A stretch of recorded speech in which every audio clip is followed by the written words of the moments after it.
Salut à tous, on se retrouve pour une nouvelle revue d'outillage. Donc,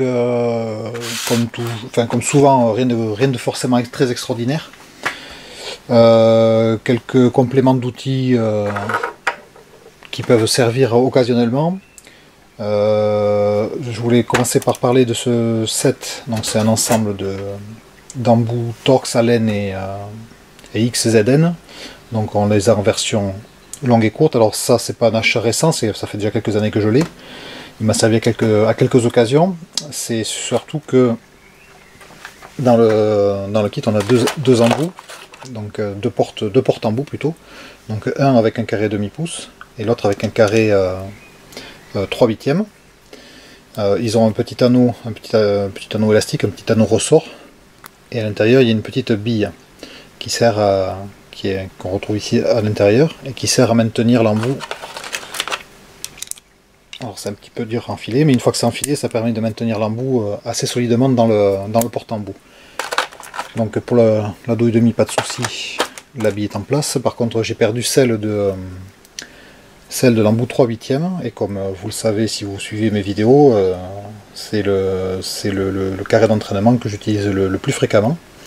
Et du coup ça m'embête un peu parce que bon, l'avantage de ce porte-embout, c'est qu'il est bien sûr beaucoup plus compact que l'embout de 3/2.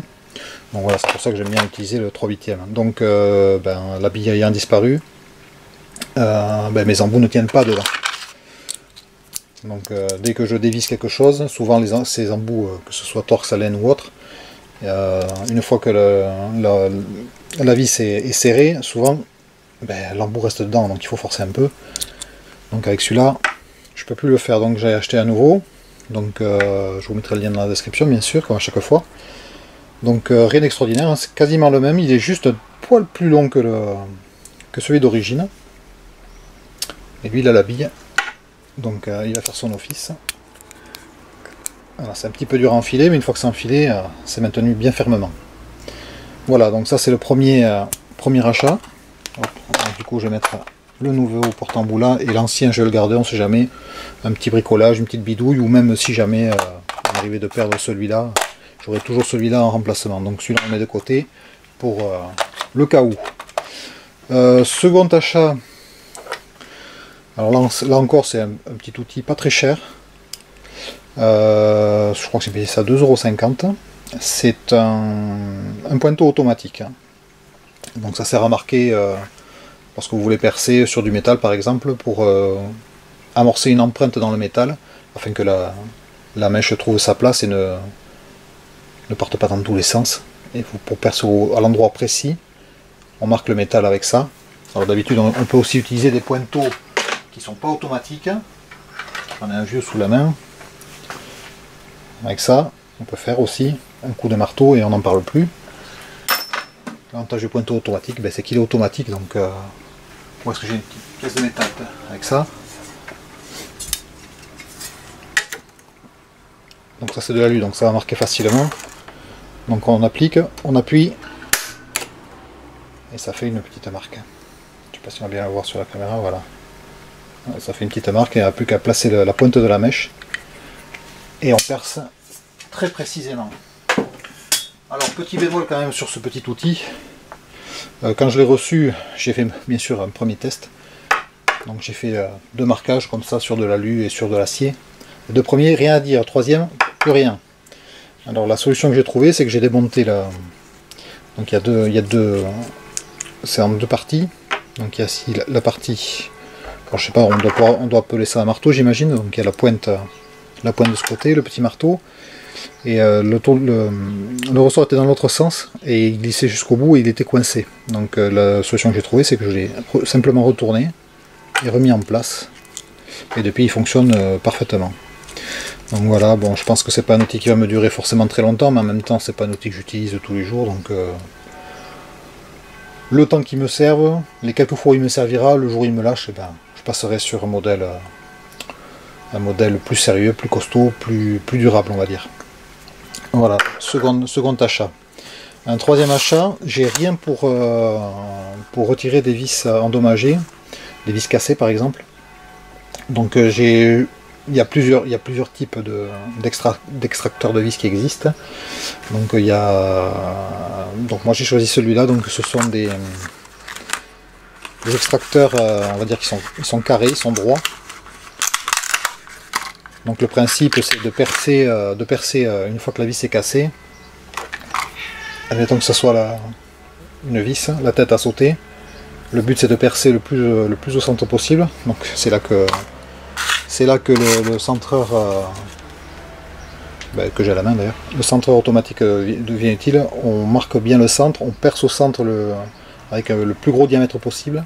Et ensuite on vient insérer, alors ça c'est pas la bonne dimension, il faudrait quelque chose peut-être plutôt dans ce style là, de cette taille là, ou peut-être même encore celui au-dessus. On vient insérer ça, un ou deux petits coups de marteau, parce que je sais pas si vous voyez sur la vidéo, mais ici il y a des petites, je sais pas comment on peut l'appeler ça, comme des lames peut-être. Voilà, c'est un acier un peu plus dur que de l'acier, ça doit être de l'acier, du même acier dont on fait les mèches, donc ça doit être de l'acier rapide, du HSS. Donc ici les bords sont quand même assez fins, assez affûtés on va dire. Donc un ou deux petits coups de marteau, et ensuite avec une clé ajustable, on peut essayer de dévisser cette vis cassée. Voilà, bon, ça c'est un des modèles.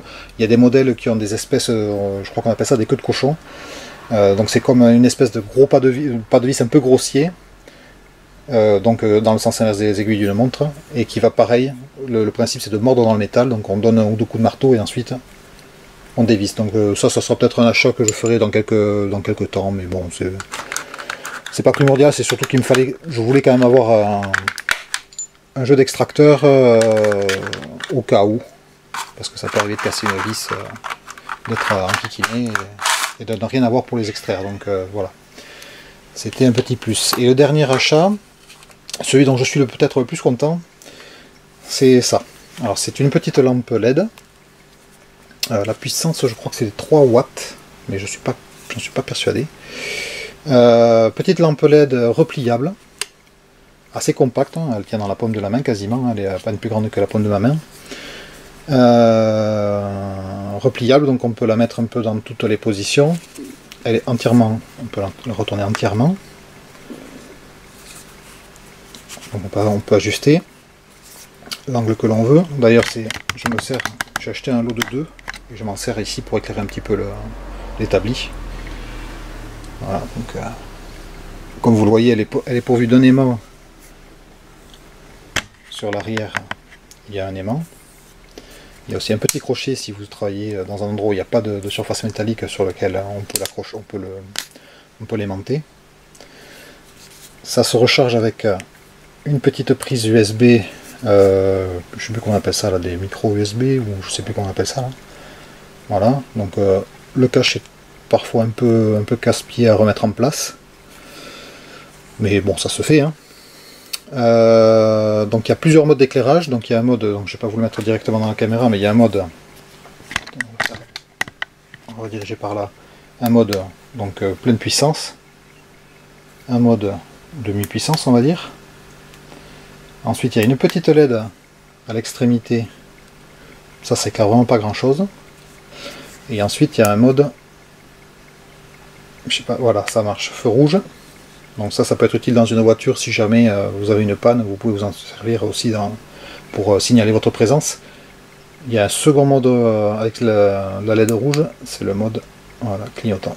Donc ça peut être utile si par exemple vous êtes de nuit, vous mettez un triangle, vous êtes en panne et vous avez utilisé votre triangle que vous avez mis à une bonne distance de la voiture, vous pouvez rajouter ça en appui en format clignotant pour justement attirer l'attention des automobilistes. Bon, voilà, donc le gainage est pas mal, c'est un gainage plus ou moins caoutchouté on va dire, c'est assez agréable de la prise en main, ça a l'air d'assez bonne facture, ça m'a l'air assez sympa. Le seul petit reproche que j'ai à lui faire, c'est ici là au niveau de la partie qui renferme le LED, c'est qu'il y a un petit peu de jeu là, à ce niveau là, mais juste à ce niveau là, donc c'est là, ici c'est fixé par des petites vis là sur les côtés, et juste à ce niveau là, ça a un peu de jeu là, ça donne ça fait perdre un peu au niveau sensation de qualité, ça fait perdre un petit peu quelques points, on va dire. Mais sinon, ça reste quand même quelque chose de sympa pour aller travailler. Comme elles sont compactes, quand on va les regarder dans le compartiment moteur, dans des endroits un peu étroits, un peu restreints, ça peut être pas mal. Ça peut aussi servir si vous travaillez dans l'arche de roue, vous plantez ça au plafond si c'est bien métallique, ou sur l'amortisseur, vous le collez sur l'amortisseur, vous allumez votre lampe et vous pouvez travailler sur vos freins ou sur ce que vous avez à faire dans l'arche de roue. Ça peut être pas mal. Voilà, ou quand... ouais, ça peut être pas mal. Voilà, donc ça, ce sont les derniers petits achats. Donc ça, on les trouve vendus individuellement. Moi j'en ai pris 2 parce que je me suis dit, bon, on sait jamais, ça peut servir. Et puis si j'en ai une dont la batterie rend l'âme, ben, je pourrais utiliser l'autre. Hein. Ça me servira. Je sais pas, par contre, voilà, j'ai pas de durée d'utilisation à vous donner parce que je m'en suis pas vraiment servi. Sur du long terme, je veux dire, je m'en sers comme ça dans le garage pour éclairer 2-3 petits trucs dans les coins un peu sombres, mais j'ai pas fait d'essai à long terme. La durée de charge, je l'ai chargé, effectivement c'est un petit peu long à charger, mais je ne saurais pas non plus vous donner une durée de temps de charge une fois que la batterie est vide. Il faudrait peut-être que je fasse quelques tests. Voilà, en attendant, ça reste quand même des petites lampes. Alors elles sont pas hyper puissantes, mais elles sont quand même. Je trouve que c'est quand même pas trop mal. Je trouve que c'est quand même pas trop mal.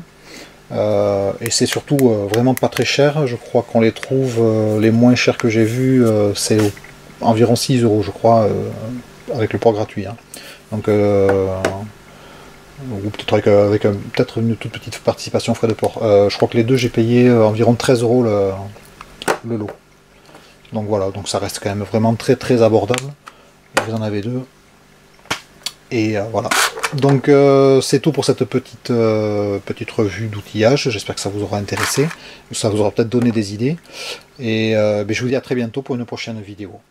Allez, ciao ciao.